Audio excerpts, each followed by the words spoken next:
Fala pessoal, sejam bem-vindos a mais um vídeo no meu canal. Aqui quem fala é o FutPython Trader e no vídeo de hoje vamos para o nosso último vídeo da nossa série de criação de variáveis secundárias com Python. A gente já aprendeu a criar as variáveis relacionadas aos profits, as probabilidades e variáveis derivadas das odds.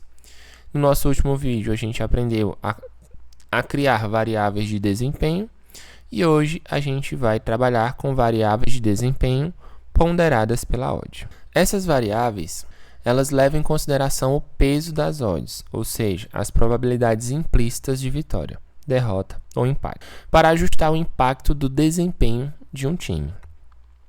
Esse ajuste ajuda a ver o desempenho relativo das equipes, considerando a expectativa das odds.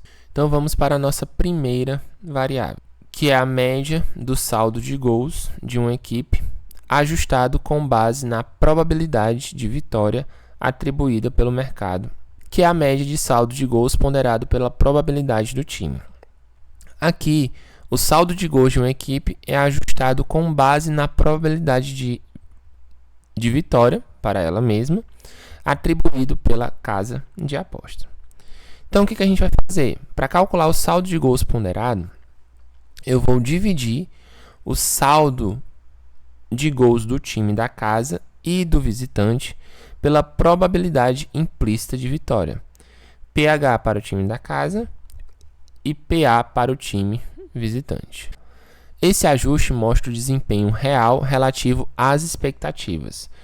Por exemplo, uma equipe que marcou muitos gols contra uma equipe que tem uma probabilidade baixa terá um saldo ponderado mais elevado.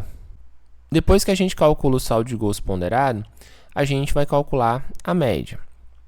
Estou utilizando 5 períodos, estou utilizando o min para calcular a média, e aqui eu estou dando Shift para que a gente não leve em consideração o jogo atual na análise.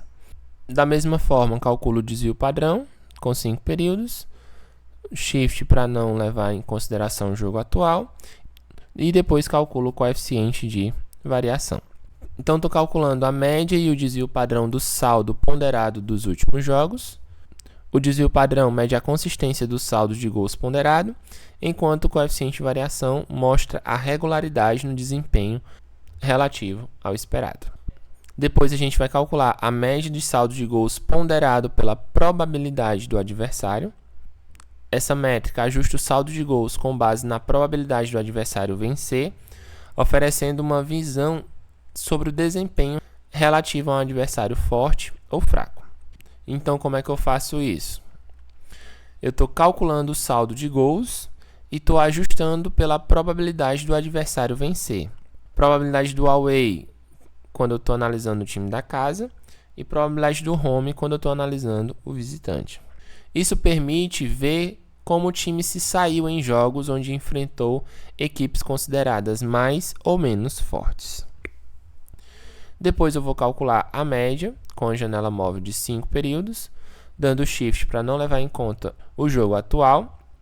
Calculo o desvio padrão utilizando o STD, dou Shift para não levar em consideração o jogo atual na nossa análise e estou calculando o coeficiente de variação.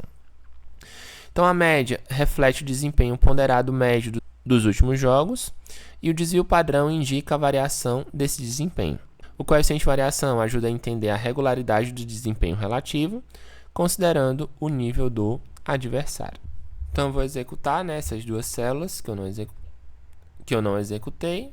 Aqui, criei as nossas variáveis. Nossa próxima variável é a média do valor do gol. Essa métrica ela pondera cada gol marcado com base na probabilidade do adversário, criando um valor para os gols dependendo da dificuldade do jogo. Então vamos lá, como é que a gente calcula o valor do gol? Eu multiplico cada gol marcado pelo time da casa pela probabilidade de vitória do visitante e vice-versa, dando um peso maior aos gols feitos contra adversários mais difíceis. Vou calcular a média do valor do gol utilizando 5 períodos, dar o Shift para não levar o jogo atual em consideração na média, Mesma coisa para o desvio padrão e depois eu calculo o coeficiente de variação dividindo o desvio padrão pela média. A média calcula o valor médio dos gols ao longo dos últimos jogos, refletindo o peso dos gols dependendo da força do adversário. Já o desvio padrão e o coeficiente de variação indicam a consistência do valor dos gols ao longo dos jogos, mostrando se o time performa de forma estável contra equipes de diferentes níveis. Então vamos executar para criar essas variáveis. E por último, o custo do gol.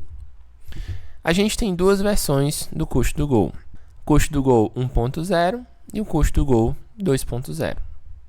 Lembrando que tanto o valor do gol quanto o custo do gol são variáveis criados pelo cientista de dados Adriano Duarte, da FullTrader.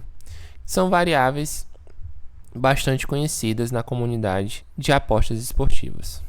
O custo do gol 1.0 a gente calcula dividindo o número de gols pela probabilidade de vitória. PH para o time da casa, PA para o time visitante. Isso indica quantos gols o time precisou para superar as expectativas do mercado.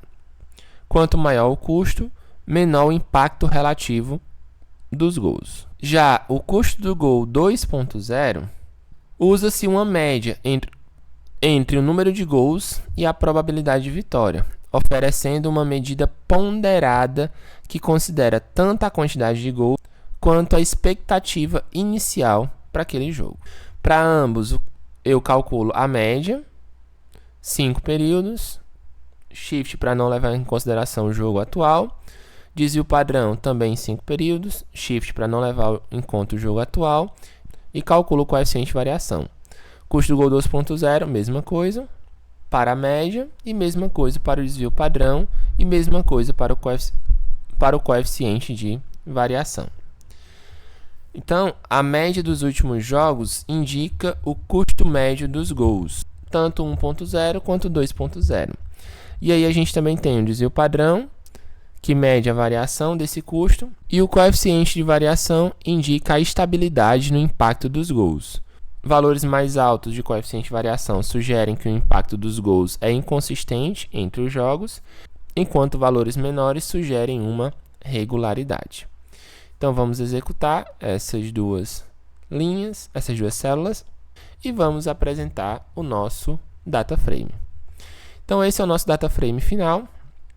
Tem 128 colunas, só que algumas das variáveis possuem not a number, porque cada uma dessas médias e desvio padrão que foram calculados, eles precisam que tenha pelo menos 5 jogos do time jogando em casa ou do time jogando fora para realizar a média. Então o que é que eu vou fazer? Eu vou dar um drop reset index e agora eu vou mostrar o meu data frame. Claro que ele vai reduzir a quantidade de jogos, obviamente, porque cada time mandante tinha que jogar pelo menos 5 jogos em casa e cada time visitante tinha que jogar pelo menos 5 jogos fora para que ele conseguisse fazer as médias. Aqui está ordenado por liga, mas você pode fazer o seguinte: dar um sort values by date, que aí ele vai ordenar os jogos desde o primeiro dia que ele tem na base até o último dia que ele tem na base. Ou seja, aqui agora você tem o data frame com todas essas variáveis ordenados por datas para que você possa fazer as suas análises. Como é que eu gero um Excel disso? Você pode dar um df.to underline Excel e aí você bota base de dados com variáveis .xlsx index igual a false. Então ele vai salvar essa base de dados, que vai ficar gigante, vai salvar aqui no nosso drive virtual e a gente vai poder fazer o download e abrir no nosso computador para fazer as nossas análises. Se você quiser aprender como é que pode criar metodologias utilizando essas e outras variáveis, recomendo a mentoria FutePython Trader, onde eu ensino para vocês Python, ciência de dados, web scraping. Vocês aprenderão a criar e testar metodologias e fazer tudo com base em estatística e, se você quiser, em criar suas estratégias com Machine Learning. O link vai estar aqui na descrição. Qualquer dúvida, só me chamar no Telegram que a gente troca uma ideia. Aqui ele finalizou. Para você fazer o download, é só você transferir. E pronto. Foi feito o download da planilha. A planilha ficou com 31.2 megabytes. Eu vou disponibilizar essa planilha lá no meu GitHub, juntamente com esse código, que também vai ficar disponível o link aqui na descrição. Se ficou alguma dúvida, escreve aqui nos comentários. Se você gostou desse vídeo, deixa o seu like, compartilha com seus amigos e agradeço a atenção de todos. Um abraço e até o nosso próximo vídeo.